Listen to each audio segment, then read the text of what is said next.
Um, I've taught this class a couple times before. I think this is the third time I've actually done this specific one. So if you were here last year, ironically, almost to the day, I gave this presentation, this exact one last year, and I'm sorry that I didn't update it, but not really a lot has changed. So I'm kind of hoping that the information is still very good. If you guys should have any questions whatsoever, please feel free to raise your hand, type it in the chat, or even unmute yourself and ask. I kind of have found that by having an open conversation and open dialogue as I go along, kind of helps everybody a little bit more. That's just my preference and style. So please feel free, if you have questions, throw them out there. I'm happy to answer them as we go. So this is all about picking the right plants for your landscaping. And there's a handful of things that I think are vitally important that you should know before you even start. And the reason is because one, you want to know what plants grow really, really good in your area. You are not going to want to plant a subtropic plant in Washington thinking that the rain and the cold aren't going to kill it. You're going to want to know those things. Plants get very, very expensive. So by knowing where you grow, what you can grow, what grows best, what zones you're in, really, really help. Then you also want to take into consideration the sun. The sun is what makes everything happen along with our pollinators. So we want to make sure that we are looking at plants that do well in full sun, plants that that do well in part sun, and then plants that do well in the shade. You do not want to take a shade plant and put it into the sun, especially here, because they just won't do well. And we don't want you to have that kind of a failure. Your soil composition is going to become extremely important. If you know the composition of your soil, you're going to know what you need to amend it with, or if you don't. I personally like to amend everything with compost. I've been composting for probably 90% of my life. And that's just because my dad was a huge composter. So I inevitably became a big composter. And then you're going to pick the plants that you like. You're not going to pick the plants that I like or the plants that Gary likes. You're going to pick the plants that you like, that you think are pretty, that you want to grow. And what you'll find is by picking the things that you want and that you're interested in, you're more connected to your garden and you're more connected to your landscape because of that. Southwest Washington, which is specific to here, that would be Cowlitz County, Lewis County, Clark County, Pacific County, I think parts of Skamania, and Wahkiakum. These are your zones. As you know, we have 3. They go anywhere from negative 9 degrees Celsius, which is probably about 12 degrees, to negative 3 on the Fahrenheit. So you want to know what zone you're in. I will tell you, this is extremely important, especially here in Cowlitz County. Do not misunderstand the temperature guides, because here in Castle Rock, we are subjected to 2 zones. We have zone 8A, and actually I'd probably say we probably have all 3. Where I live, my plants are dormant, usually anywhere from 2 weeks to 4 weeks longer than my dad's house, which is in downtown Castle Rock. I live a little bit closer up the hill to Mount St. Helens, so I live a little bit more higher elevation. My temperature varies depending upon the time of year by about 5 to 6 degrees. It can be 70 degrees at my dad's house and 65 degrees at my house. So by knowing your zones, you're going to know when your plants bloom, how long they take to germinate in that area, and when to expect them. Now let's talk about soil. Soil is made up of your sandy loam, your clay, and all of your nutrients and organic and inorganic materials. You want to know what's in them. You want to know what their nitrogen is, what their phosphorus is, what their potassium is. You want to know what you might need to put into them. I highly recommend getting your soil tested professionally. You can go out to Home Depot and Lowe's and you can buy a soil testing kit, and you can put your soil in a jar of water, shake it up, let it sit, stick the test strip in there to test it, after the water starts to separate, and it'll give you a number. How accurate that number is, I don't know. I personally probably wouldn't do everything that it says I should do based on that number, just because I don't really know the validity of those tests. So what I recommend doing is contact the Master Gardener's office. They can get you a referral to a lab and just have your soil tested. Have it done professionally. It's not that expensive. I think it's about 75 bucks now. It might be a little bit more because of the cost increases on everything. But the return on that is really, really good, because it's going to come out of a professional lab. It's going to tell you what your soil is missing. And then knowing what your soil is missing will tell you exactly what you need to get your soil where it needs to be to grow what you want to grow. That small investment will yield a payoff that is going to be the biggest investment you make.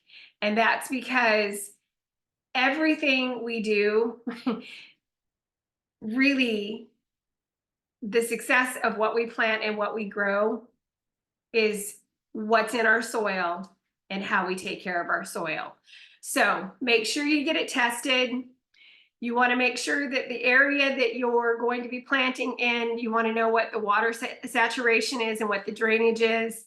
My best suggestion for that is go dig a hole, turn your hose on, set a timer, see how long it takes to drain.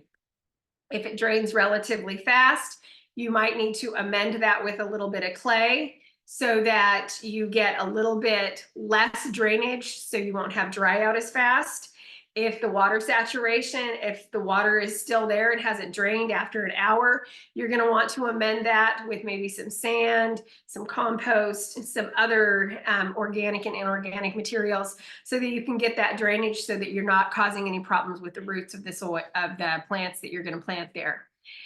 Like I said, I like compost. I do a lot with compost. I compost typically all year round. I have 2 bins. I highly recommend it. And then just make sure that before you plant anything, you get rid of all of the weeds. Do not throw your weeds in your compost, throw your weeds in your trash. Full sun locations. The best part about plants is they have personality just like we do. You have some plants that love full sun, and you have some plants that don't. Some of your plants that love full sun are going to be your sunflowers, of course.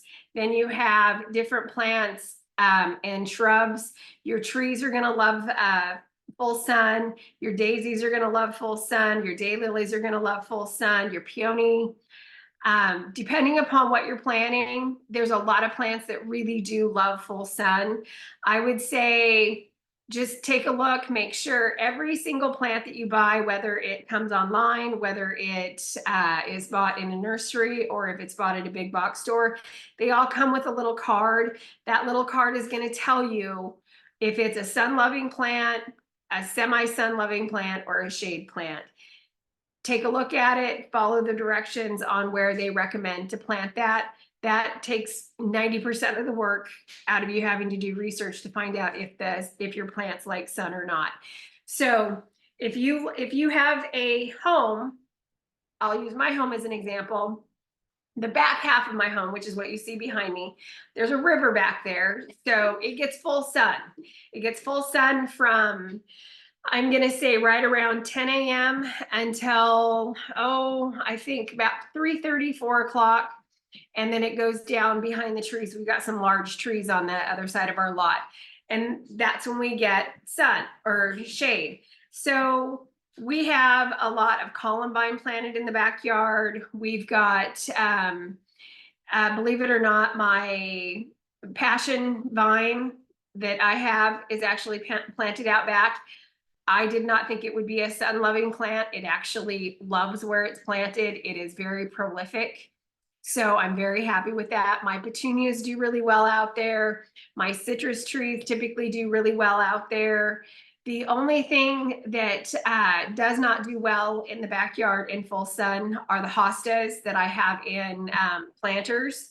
And I keep those in planters so I can move them. And it also keeps the deer out of them. So you find out what sun plants you like and figure out where it needs to go. But there's a huge variety of plants that love full sun, and there are annuals and perennials both that do very, very well. You have partial sun plants. Your partial sun plants can be your hostas, some of your lilies, then you have your hydrangeas. Some of the other plants that like partial sun would be like your Jacob's ladder. I love Jacob's ladder. It's one of my favorite plants. It does not like full sun at all. It is not a plant that you would want to plant where you get a lot of sun. And so you want to be very, very aware that when a plant says it's a partial sun or a shade, that you focus on that, because trust me, I tried to test that theory way too many times and lost. So I don't recommend that. You have shade hostas. I found that the broadleaf hostas, they love shade. They love it a little bit better than partial sun, and they do not like full sun at all. I do have one very big broadleaf in the backyard that is in a pot that is planted. I needed a place to put it. I didn't have anywhere to put it. So I put it in this planter, and inside that planter, it is planted with sedum and Russian sage. Well, the sedum is big enough that it blocks the sun from part of the hosta, and then the Russian sage gets big enough where it blocks a good portion of the hosta. So for some reason, that hosta doesn't mind being in the sun, but if I don't move the other ones in the pots, they do get sunburned. So know which plants like shade and know which ones don't. And like I said before, it's all because you just don't want to be spending money, excuse me, on plants and planting them in the wrong area and having them die because they're either getting too much sun, not enough sun, or not a combination of both. These are the questions I always ask myself before I purchase a plant, and it really this is a very, very personal choice. Before you plant your garden, the biggest question you want to ask yourself is, how often do I plan to plant, transplant, or replant my landscape? That's really going to help you. The other piece to that is how much color and what kind of vibrant color versus more blunted colors do I want? Your annuals are going to have the most vibrant color of all the plants, especially with the flowers. Your perennials have some very beautiful color as well, but they might not be as vibrant as some of the annuals. And the big difference here is going to come down to cost. Hopefully everybody here knows the difference between a perennial and an annual, or even a biannual. Perennials are your plants that once you buy them and you stick them where you want them, they come back year after year after year. They typically reseed or grow so you can propagate them to move them to other areas. Annuals, on the other hand, are plants that only have one life cycle. They are for one season only. Most of them do. You can get seeds from most of them, and you can capture those seeds and replant the seeds and start over again. But those plants only have one life cycle for 1 year. Your biannuals have technically a 2-year life cycle, but same thing. they die off. They are typically a biennial will reseed itself and then die off, but it's not something that comes back year after year after year like a perennial. So depending upon how much time you want to spend every single spring or fall in planting really will determine what plants you look for in your local nursery. The other big question is, how much time do I want to spend on landscaping? How much time do I have? When I first moved to Washington almost 11 years ago, much like in Ohio, I loved landscaping. I loved working in my yard. I really just loved being out there every day. And I would spend, when I wasn't working, I would spend anywhere from 5 to 6 hours a day working in my yard. And even when my kids were little, they would come out and help me. We'd move plants. As I've now hit that 50 and above threshold, I don't like doing that as much anymore. I can go out for a couple of hours, but it's not every day. I'm probably spending more like 5 or 6 hours a week in my garden and in my yard. And because of that, I pick completely different plants now. I pick low maintenance plants, ones that I trim them back once a year, sometimes twice a year. I will tell you the most high maintenance plant I have in my entire yard right now is my dappled willow tree. And that's because I have to trim it at least 3 or 4 times for it to keep its shape every single spring, summer, and fall. And I'm okay with that because I love that tree. But if I had 50 plants like that, I might go a little crazy. So figure out what kind of time commitment you want to make. Making a time commitment to your yard is well worth it. No judgments whatsoever. If you want to spend 50 hours a week in your yard, more power to you. But I personally like to have everything done in my yard by this time. That means all the beds are weeded and ready to go. I've got new mulch laid down or bark so that everything, when I water it, the water saturation stays where I need it. My trimming of my trees is typically always done by this time. If it's not done now, I will wait until the fall. But that way I can sit back and I can enjoy my yard. So my yard is very low maintenance compared to when I was a little bit younger with a little bit more high maintenance stuff. And that's because just time commitment and time commitment alone and my enjoyment. This here is the actual plan for my house. I highly recommend that before you start going out and buying plants, you have a plan of what you want to do. That way you know what area you're going to plant. You have time to get the soil composition. You have time to figure out if it is a full sun, partial sun, or shade area. And I will tell you, on the very top where you see the house, the attached garage, and the shop, where it says north, my front yard has all 3. By the road, where it says drain field, that gets sun almost all day long. Where the word north is, that's a partial sun area, and everything in front of the house gets shade almost all day long. So I have to be very specific in different areas, even in my front yard, because I get all 3. Now, we went ahead and had a professional landscape company come in and help us with the landscape, and it wasn't so much us, it was the previous owners. This was the landscaping that she did in memory of her husband who passed away. They were the ones that built the house, and sadly they never lived in the house, but she wanted to honor her husband, so this was the landscape plan that she came up with for him.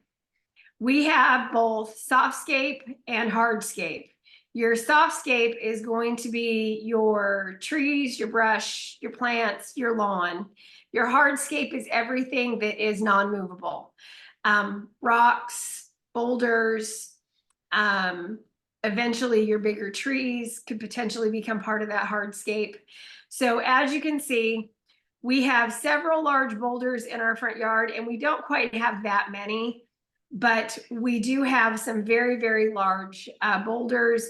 This entire rock area that you see has a separate drainage that is underneath it so that water saturation doesn't pool. That actually is part of a system. Yeah? Did somebody have, did somebody have a question? Okay, sorry about that. When you do your planning, if you have an area where water pools, you can actually build in a drainage system to help pull that water away. The drainage system that we actually ended up doing goes through that rock area, and it comes up towards the house, and then it goes all the way around the house, and then it actually filters out into the back. So everything flows towards the river on our property. And we have a drainage ditch that goes through that rock area. And then if you look at between the attached garage and the shop, we have another drainage ditch that goes straight from the front all the way to the back, so that we don't have any areas of water that pool up, which is really nice. Make a plan. Doesn't have to be this elaborate. It can just be you sketching out the front of your home and then deciding to plant a couple of things. It does not have to go this far. So don't be scared to ask for help. I will tell you, when we lived in Ohio, we did all of the landscaping in our property completely by ourselves. We did not use a landscape artist to help us come up with the design. We did not have a landscape artist help us come up with what we planted. It was 100% what we liked, what we wanted, based on where the sun was, how much shade things got, and what we wanted our backyard and our front yard, the utility of that to be. So don't be scared to ask questions. Luckily, we had a great nursery, and there's, I would say Sagao is probably the closest nursery that I know of now that's opened. But go and ask questions, contact the Master Gardeners group, ask questions, and if you need help, there's lots of people that can help you. Know what your softscape's going to be and know what your hardscape's going to be. And always plan out your hardscape first, because you can build around that, because you're not ever going to move that. So if you want to do a fire pit in your backyard, pick your location for your fire pit, pick your materials for your fire pit, sketch it out to see how it's going to look, and then put that in first, and then build around that. Are you going to have benches? Are you going to build those benches? Are they going to be wood, rock, or just chairs that you guys bring by the fire? So figure out what you want to do with your hardscape. Do that first, and then plant around that. It will be much, much easier. You'll also be able to figure out what size of plant you need if you do that. If you're doing a walkway that is in between your house and a fence line, you're not going to want to be planting huge plants or plants that potentially grow really big like Gara. If you just want something for a ground cover, a Lithidora might work a little bit better in that space where it's just a ground cover. It's not going to get real big. It's not going to get real tall, to where Gara can get up to 4.5, 5 feet tall, and it can spread over about 3 feet wide. So you really want to know your area, and by knowing how much space you have with your hardscape after it's put in will make a huge difference. And the lower picture here, that is actually what our hardscape in the front of our house looks like, because that is the front of our house. All righty, having fun with perennials. I love perennials. In fact, outside of my hanging baskets, which are petunias, they're the only perennials, the only annuals I have are my 5 hanging baskets every year. Everything else in my yard is a perennial. The very first picture that you see of the little pink and white flower, that is Gara. That is absolutely one of my favorite plants. It does well in the shade. It does well in the sun. It is a drought resistant plant and it is beautiful. I will say it is also depending upon whether you get the pink or the white variety. I have found that the pink variety is very prolific and spreads very easily. I started out with about 3 or 4 of the pink plants. I have now about 12. And that's just because they've literally, when they've gone to seed, they've spread. They're beautiful. I love them. Shasta daisies are also very, very low maintenance. Pretty much just put them in. If they have an area that you want to take over, they will take over within a very short period of time. They propagate and grow very, very well. Hostas, also very low maintenance. I will say if you live like where I do, where we're up in the mountains a little bit, we have a lot of wildlife. If you have deer, I highly recommend that you either get some kind of repellent to put around your hostas and daylilies or put them into planters because the very first year we were here, I went down, I was all excited. We had this beautiful walkway that we had just done and I wanted lights and I wanted hostas because I had lights and I had hostas in Ohio and I thought they were gorgeous. So I went out and I spent a ton of money on hostas to line our walkway and it looked good for about 72 hours. And I woke up literally on the 3rd or 4th day after planting all of these hostas and they were all gone. The deer had literally eaten them down to the ground. So get a good repellent if you live out in the woods or you have any deer in your neighborhood, and that should keep your hostas alive, or move them to planters. But they are very, very beautiful perennials. They flower and seed every single year. You can propagate them very easily by cutting them in half, cutting them in quarters, and then also by collecting the seeds after they bloom. Each bloom creates quite a few different seeds. Then you have your daylilies. There is a huge variety of daylilies, depending upon what kind of colors you have. I have about 6 different varieties of daylilies in my own yard. I have the yellow, I have the Jekyll and Hyde, which are kind of a pink and red. Then I have peaches and cream. I don't remember all of the different varieties, but you can get a ton of different varieties of daylilies depending upon the colors that you want. You can get black-eyed Susans, which are really beautiful. They look like a daisy. They've got the black center, but they're also yellow, so they kind of look like a dwarfed version of a sunflower, but they grow really, really well in shaded areas. They grow really, really well in full sun areas. Lupine is actually native to our area. Yarrow, coneflowers, London daisies, lavender actually is very beneficial. Not only is it great for our pollinators, it actually helps deter spiders, mosquitoes, and gnats. So it's very, very beneficial to have around, and it smells wonderful. It's one of my favorite smelling plants. Columbine, I will say I love columbine. I love the flowers. I think they're beautiful. Red columbine is actually native to our area.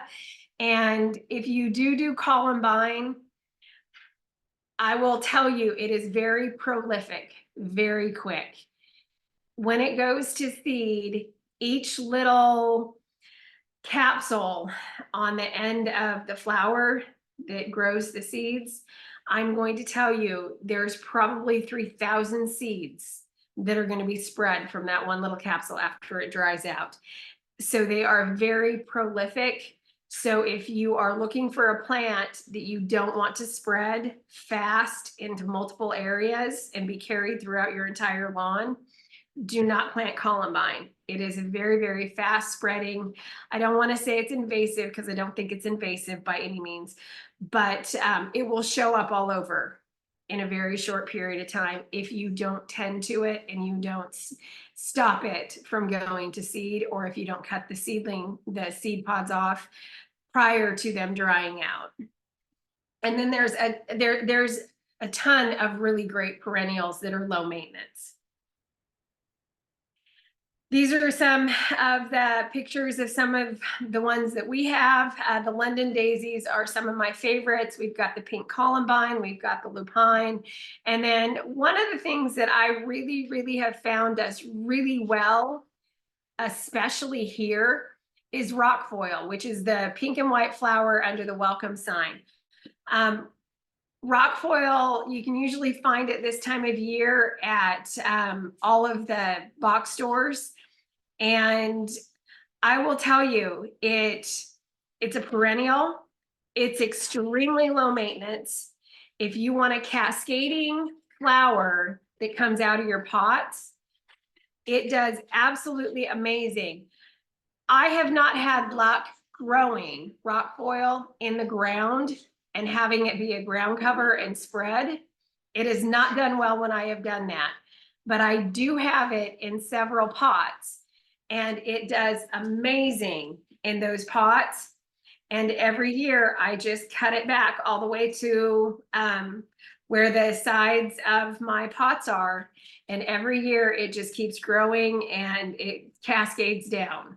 But one of the things I will also share is that if you do have the cascading effect, you can take everything that you cut off that has greenery on it and you can transplant it into another area and it will continue to grow if you continue to water it and fertilize it after it has root establishment, because it is a very easy propagating plant that has everything that it needs to be propagated just by taking a couple snippets and a handful and putting it someplace. Annuals. I don't know about you guys, but I love annuals too because of their great color and you can have fun with them in your landscaping. The ones that are listed are just some of my favorites. I absolutely love impatiens. I have found that they don't like me here in Washington for some reason. I don't know why. I don't know what I did to them, but I have not had very much luck with impatiens up here living up in the hills. I still do impatiens down at my dad's and they seem to like his soil a lot better than mine. So I give him the impatiens and I keep the petunias. But you have lots of different varieties of annuals this time of year. And I think the list just keeps growing with new types of plants that they come out with. These ones here probably have the best colors that I have listed. And I think that's, they're kind of self-explanatory there. And now we have different types of landscaping. Like I said, you can do absolutely anything with your landscaping. It is all up to you and personal to you. You don't have to plant things that I like. You don't have to plant things that Gary likes. Plant what you like and pick the colors that you want.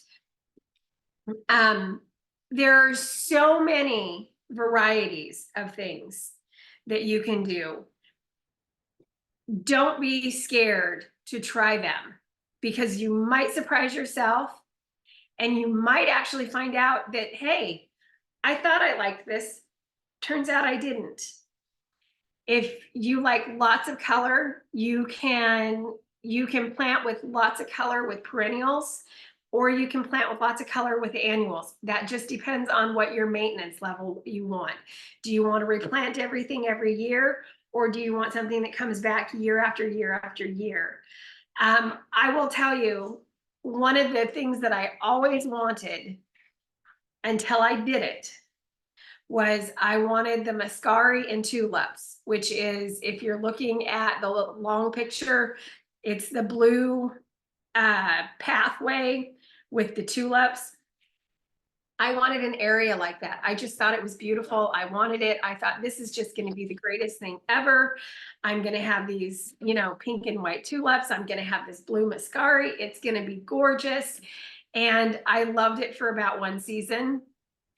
And then the chipmunks and squirrels and whatever else came in and ate most of the tulip bulbs. So the second year I had no tulips come in, but I had all this muscari. And then all of a sudden I had muscari 6 feet away from where I had planted it. And then I had a tulip in another place where one of the uh, squirrels or chipmunks had eaten a tulip bulb and then gave it to kindly another area of my yard. And so I found that that was not what I wanted. The Muscari took over, it took over everything, and it drowned 90% of everything out. And I ended up having to get rid of all of it. And it took about 2.5 years to get rid of all of the Muscari, because you dig it up and you think that you got all of it, and then all of a sudden next year it would come back. So don't be scared to do stuff like that. Don't be scared if you have to clean it up and you find out that you don't like it, because that's what this should be about. It's about you learning what you like, what you love, and what you want to do with the colors and the flowers and plants that you want to do them with. And you can get lots of ideas on how to build gardens online. There's tons of websites. I think Better Homes and Gardens even does a website specific, or has areas specific to helping you come up with different gardening ideas and different ways to plant things. So please, like I said, don't be scared to ask for help. And definitely don't be scared to try anything, because everything is fixable. And then here's the picture of the Muscari and the tulips. That is not my yard. Mine was not quite that big, but I did try to do that. And like I said, it failed epically. As you can see, we've got some hardscape with some landscaping. And like I said, just please, if you're going to do some hardscaping, make sure you do it first and then plant around it. That way, you know what you're going to be wanting to plant versus what you're not, and you'll know how much space you'll have afterwards, so you can pick the appropriate plants. And sorry, my house seems to have gotten a little bit loud. These here are 3 pictures that are all from things that we've either cleaned up or done. The very first picture with the house on top with the fireplace, that was what the landscape looked like when we bought that. And what we did was we found that it was just way overgrown and we wanted to trim it back a little bit, but we liked that they tried. I loved that they tried. It almost seemed like the people that owned it before us were just really trying to create something that they weren't really sure worked. And so they planted trees that ended up covering the front door that we ended up having to take out. That hydrangea intermixed with a rhododendron, which the rhododendron was dying out because it was getting choked out. So we ended up taking it out and then we cleaned the beds up. The picture of the backyard, that was the very first landscaping that we did at our very first house, in which we planted all perennials in that space around the deck. And actually the backyard was a full ½ acre, and we completely we put arborvitaes up on the fence line, in which one of the fence lines was too wet. I did not test the soil, nor did I test the drainage. I just went and threw a bunch of arborvitaes down. In fact, the back fence line was 278 feet. And we planted 278 feet of the arborvitaes, in which every single one of them died because of drainage issues. Had I taken my own advice, I probably would not have lost that many trees, but no, we didn't test the soil. We didn't test the drainage. Didn't really think much of it. I shoved the plants in, and I should not have. Very costly lesson. So we did a lot of landscaping around the house, but we were trying to get more shaded areas. So what you can't see there is the bigger trees that were in the backyard. And then the last picture is what the landscape on the front view is from our front door. Since this picture's been taken, we've actually taken a lot of things out. We've taken, in fact, where the closest, where you can kind of see the red leaf maple, that area has been completely gutted. We actually put a deck out there so that we could sit out there in the shade on nice evenings and just kind of enjoy the front yard. And also about where that tree is at is now where my dappled willow is that I absolutely love. And if anybody needs any references, please feel free to go ahead and email me. My email is at soldbytcmorgan@gmail.com. I will be more than happy to provide you with a full list of references. And now questions. Anybody have any questions? Is anybody still there? Did I talk too much? Not a chance. That was great. Let me look under chat. Yeah, that's right. Okay, I'm not seeing anything under chat. So questions from people, please. Hi, Ask my name's Marge, and I'm starting to work on my backyard. I'm still confused a little bit by part sun / part shade. A combination of both for Yes. plants? Yes. Or one or the other? It's a combination. It means plants that are part sun, part shade, they like a combination of both, but they don't like all of one or all of the other. Okay, great. So, and there's usually a time limit. Check your plant and check that little guide very carefully, because it will tell you up to 4 hours of sun, up to 6 hours. It will tell you how much sun it actually likes. So just be aware of that. Okay, thanks. Anybody else? I see a question about any suggestions for keeping hay grass creeping into all points in my yard from the hayfield in the back of the property. Yeah, that's a great question. If you're trying to keep your hay and grass separate, I would highly suggest putting up some kind of a border, and I don't mean by like a border of a fence. I mean like a border on the ground. How big that border would probably be how big that hayfield is versus how big the grass is. My biggest suggestion would be just making sure that you keep it mowed down around the areas where you don't want the hay to impede. That would be my biggest, but that's a great question. And that's one I'm going to have to think about and probably collaborate with people on that, because I don't have a hay field, and my neighbor, well, our next door neighbors have a hay field. In fact, they have 10 acres and they also have lawn, and I don't think they have any barriers, but great question. That one's got me a little bit stumped. And then Jenny asked, what was the name of the pink trailing plant? It's called rock foil.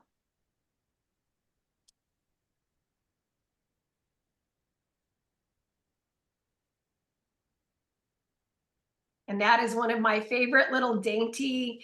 The flowers are about yay big. They bloom twice a season. Right now, most of the blooms should be off of the rock foil. They'll be off of it for probably the next, while the greenery grows, I'm going to say the next 4 to 8 weeks. And then they'll start coming back. But I will say this, the trick that I learned with all of my plants, really, both the perennials and the annuals, is fertilization. Make sure, because you have leaching.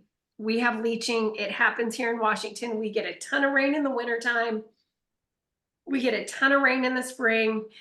Nitrogen is leached out, your phosphorus, your potassium, all of it gets leached out. Get a good fertilizer and follow the instructions for the fertilizer. And fertilize when it tells you to. That is the best thing you can do, because it will keep the blooms coming. It will keep the vibrance of everything, especially if you're looking for plants that have a really great floral color like that rock foil. If I don't pay attention to what the potassium or phosphorus levels are in that plant, one, it's not going to root very well, and two, the flowers aren't going to be as vibrant. So I want to make sure that they get everything that they need when they need it throughout the spring and summer and even into the fall. And that's just so they keep their beautiful color. Any other questions?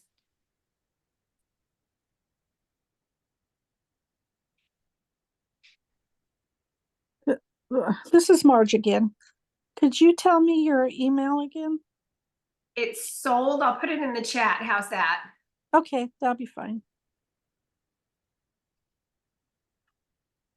There you go.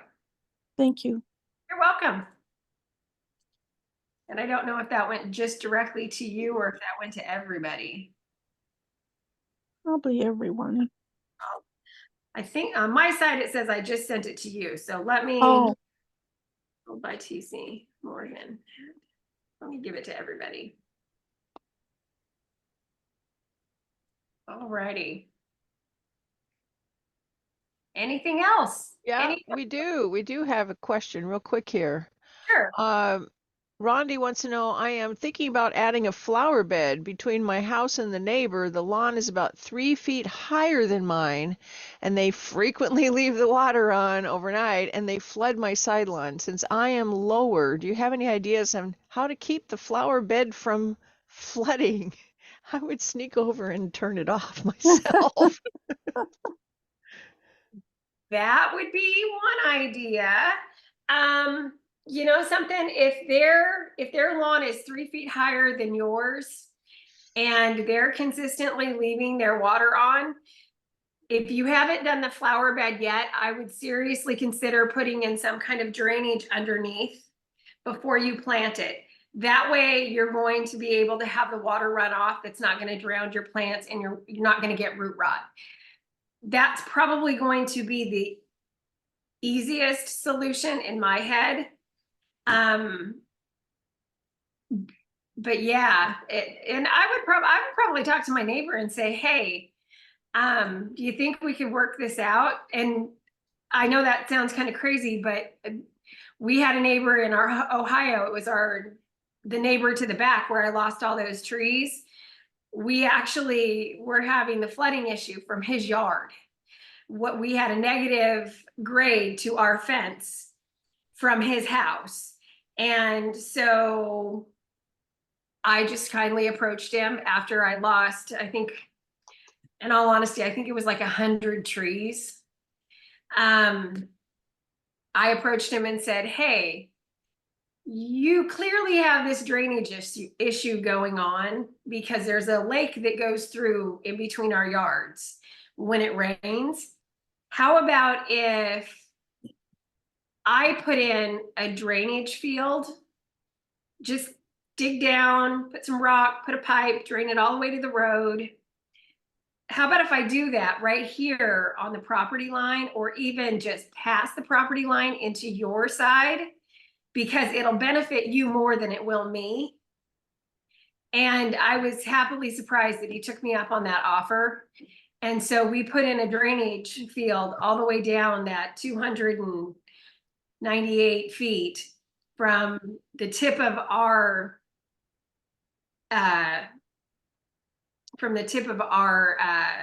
backyard, I guess the highest point, all the way to the lowest.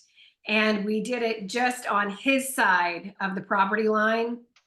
And it took care of the problem. And the best part was the pipe that we used, the rock that we used, the mesh that we used around it, we were able to actually put grass over top of that, or dirt or soil. And then we planted grass over top of that. So it was seamless. You couldn't even tell by the time that we were done with everything that there was even a drainage system built in there. And that completely stopped that area of his house from having a flood. And it completely stopped all of that water coming into my backyard, flooding my trees. And then I planted Leland cypresses after that. So wasn't about to chance it with the arborvitaes again. Well, she says, thank you. I had not thought about a plan for drainage under the bed. It's still a lawn, so I'm just in the planning stage. Yep. Here's another question.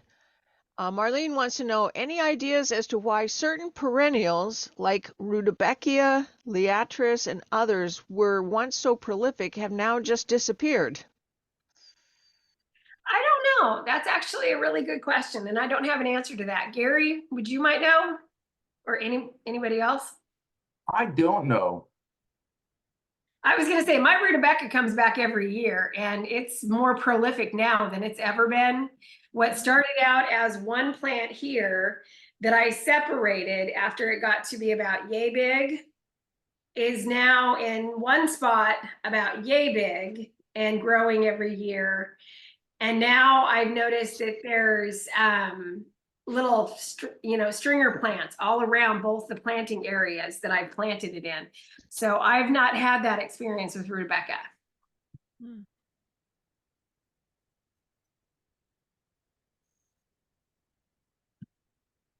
Hey, anything else? Questions have been trickling in.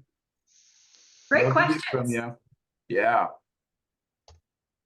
Well, I'd just like to add that if you joined us later, there is a survey in the chat that we would love to have you fill out. It takes just a few minutes to do. There's also links to some pretty helpful things. We have, besides the survey, we have Gary's email address. In case you want a copy of this actual presentation sent to your email, you can contact him.